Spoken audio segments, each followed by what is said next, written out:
people hooked up to oxygen machines gasping for air, which wasn't such a far-fetched image given that I smoked a pack of cigarettes a day for 20 years. A slimy nose nudged my back. I jumped. Not that serial killers scour abandoned beaches in late winter, but I had just watched the Ted Bundy tapes on Netflix. Cooper. He was soaked, slimy, and had that fetid stink which could only mean he had rolled in dead fish. Someday I'd like to meet a scientist or biological behaviorist who can explain two things about the animal kingdom that I just can't fathom. One, how a boa constrictor can swallow a deer whole, and two, why my dog feels a need to baste himself in anything dead, rotting, or defecated. What other dog is going to take a whiff of that and want to make puppies? Thank God we could go home. I untied the leash from my waist and secured it on his collar. I couldn't risk Cooper taking flight after another bird. It was freezing. I was starving. I'd only had a glop of raw cookie dough and a cinnamon donut for breakfast. Maybe that's why I couldn't walk far, and the wheezing was becoming louder. Could a piece of donut have gotten lodged in my lung? Is that even possible? As I staggered up the path to the parking lot, I promised myself I was going to start eating mostly plants, no more sugar, and join a Broadway musical dance class. Sure, I was middle-aged on paper, but I was convinced I could turn back time with a healthy new regime of green smoothies. I wish I was more obsessed with my looks. I wish I were born with that chip that makes one cry at the mere sight of cellulite, or go on spirulina and bone broth fasts that allow me to shit 20 pounds in a single hour. My husband probably wishes that he could buy that chip on Amazon for me. There was something about my labored breathing that had me concerned, though. Ego aside, it just didn't feel normal.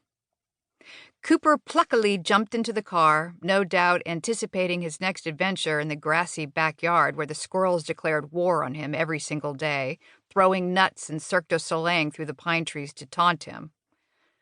But he loves it, and runs frothing at the mouth, secure in the knowledge that someday a squirrel will lose its grip and tumble into his jaws. I blasted the heat and turned on NPR.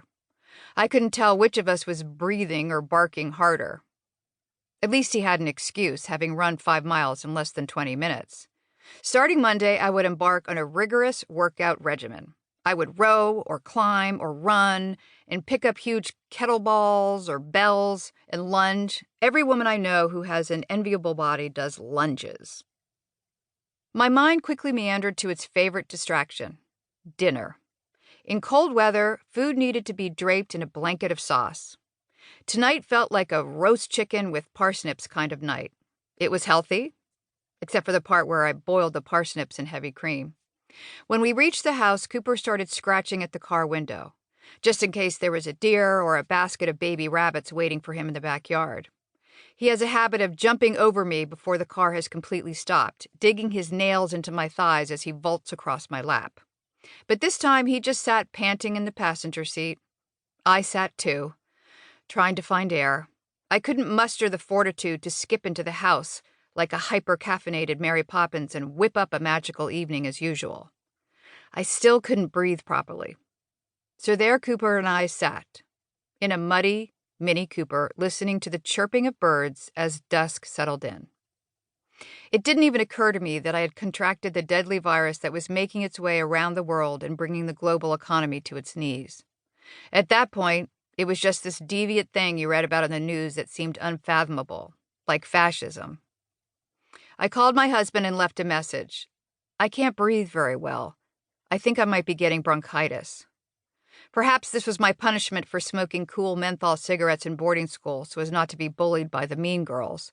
But since I'd quit smoking 20 years ago, my relationship with my lungs has been fraught. I've had pneumonia a few times, and I'm on an annual bronchitis cycle. On my birthday in January, I usually fall prey to a week in bed, hawking up green phlegm and pleading for Mucinex and chicken soup. Extra matzo balls. But this was March. I hoped my husband wouldn't play the "you need to get healthy" card. He's so kind to me and yet so vindictive about my immune system. He always wins with that, mostly because he's the fittest, healthiest person I know. He knows how to swing a kettlebell, or bell, whatever those things are in the basement that I can't move and once tried to use as a doorstop.